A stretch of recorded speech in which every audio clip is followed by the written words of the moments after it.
Do I have everybody's attention now? Yo les amis, c'est Catch Attrape, la chaîne parle catch. Aujourd'hui review de NXT du 31 mars 2021. Et avant de commencer la vidéo, j'aimerais souhaiter un joyeux anniversaire à Randy Orton, qui est mon catcheur préféré depuis le début.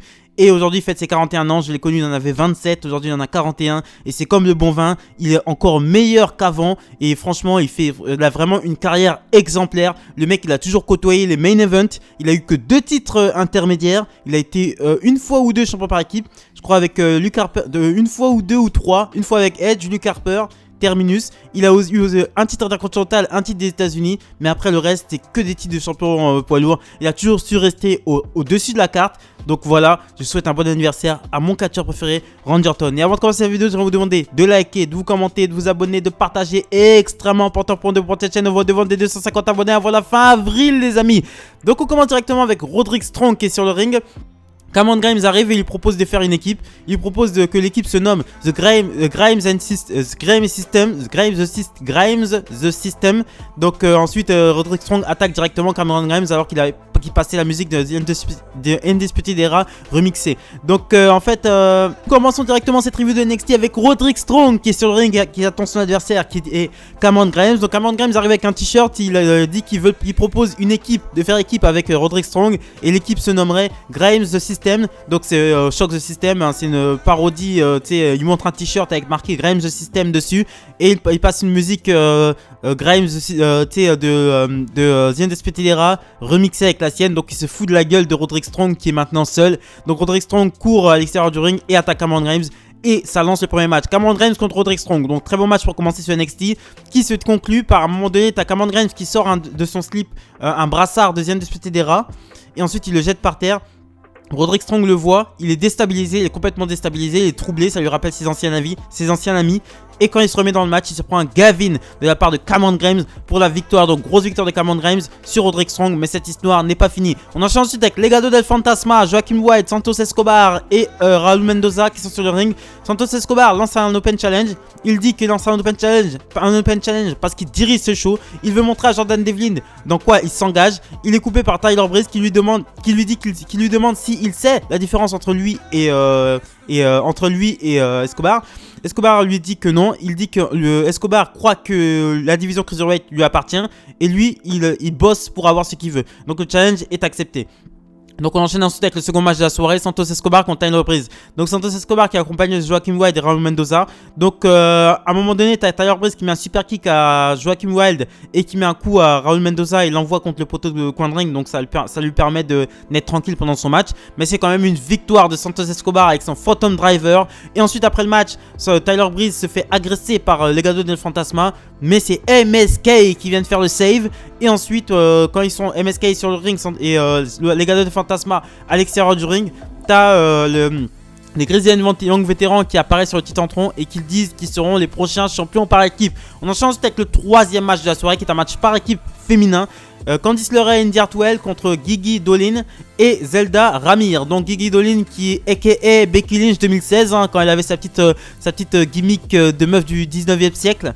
Cette gimmick complètement ringarde avec ses cheveux rouquins. Donc Gigi Dolin c'est à peu près ça quoi. Donc c'est une victoire de Indy Hartwell et Candice LeRae. Indy Hartwell fait un springboard elbow sur Zelda Ramir. Et ensuite après le match t'as Candice LeRae qui envoie un message à Shotzi Blackheart et Ember Moon et les challenge pour un match pour le titre par équipe à Stand and Delivered. Donc Shotzi Blackheart et Ember Moon arrivent avec leur tank du coup et elles acceptent le challenge. Donc nous aurons à Stand and Delivered Candice LeRae et Indy Hartwell qui iront faire face aux champions par équipe Shotzi Blackheart et Ember Moon. On enchaîne ensuite avec un segment backstage, c'est Mackenzie Mitchell qui demande où va Strong. Strong lui répond que c'est fini et il s'en va. Donc Strong qui est au bout de sa vie. On enchaîne ensuite avec le quatrième match de la soirée, Zoey Stark contre Raquel Gonzalez. Donc Raquel Gonzalez se fait attaquer carrément avant le match, elle n'est même pas sur le ring, elle se fait attaquer directement backstage par Io Shirai, mais Raquel Gonzalez prend rapidement le dessus. On voit que Raquel Gonzalez est plus puissante que Io Shirai. Donc le match contre Zoey Stark était de très bonne facture. Zoey Stark qui vient d'arriver mais qui affronte déjà tout le gratin de NXT hein. Quand elle affronte pas Raquel Gonzalez, elle affronte Dakota Kai. Quand elle affronte pas Dakota Kai, elle affronte Io Shirai. Donc elle affronte vraiment le gratin de NXT. Et ça laisse présager un gros projet sur elle. Donc c'est une victoire quand même de Raquel Gonzalez. Faut pas non plus pousser. Avec son one arm powerbomb. Et ensuite après le match t'as Io Shirai qui agresse encore Raquel Gonzalez.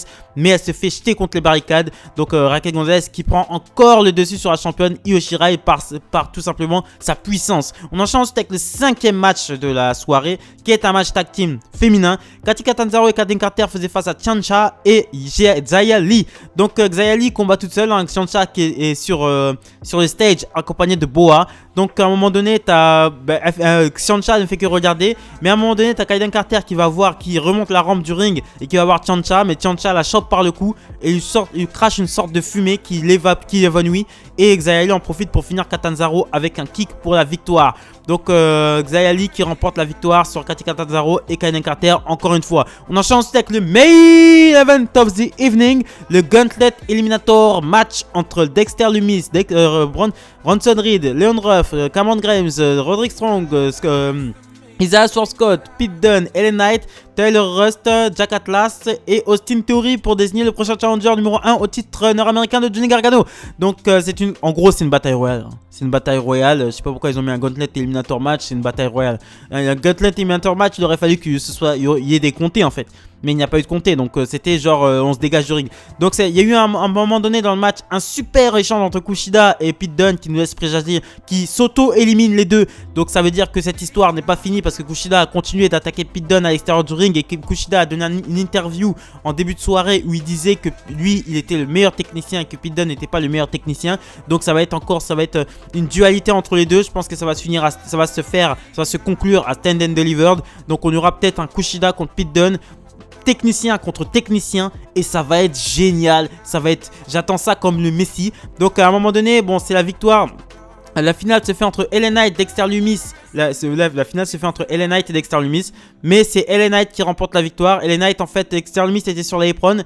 Ellen Knight essaye de foncer sur Dexter Lumis. Dexter Lumis l'esquive. Ellen Knight sort du ring, mais il sort du ring en tombant de la deuxième corde, donc il n'est pas éliminé. Et ensuite il tire tout simplement les jambes de Dexter Lumis pour la victoire. Donc Ellen Knight qui ira affronter Johnny Gargano à Stand and Delivered pour le titre nord-américain. J'étais un petit peu étonné puisque Ellen Knight a perdu son match contre Bronson Reed la semaine dernière clean, et que là en fait le truc c'est qu'il est sorti par la seconde corde, mais je savais pas que une personne pouvait éliminer une autre personne alors qu'elle-même la personne n'était pas sur le ring. J'ai jamais vu ça moi. Donc bon, on tord les règles pour favoriser les storylines. Et ensuite Ellen Knight va faire un face-à-face avec Johnny Gargano qui se trouvait à la table des commentateurs.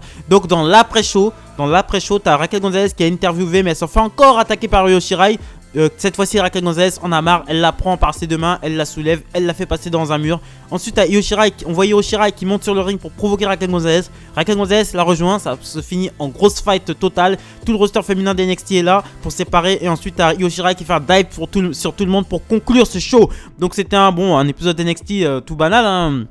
Il n'y a rien de... Il y a eu quelques petites vignettes sur Ciampa, quelques petites vignettes sur O'Reilly et sur Adam Cole. Mais c'était pas le NXT de l'année ou quoi que ce soit. Donc voilà, likez, commentez, partagez. Extrêmement important pour nous pour cette chaîne. Et salut les amis!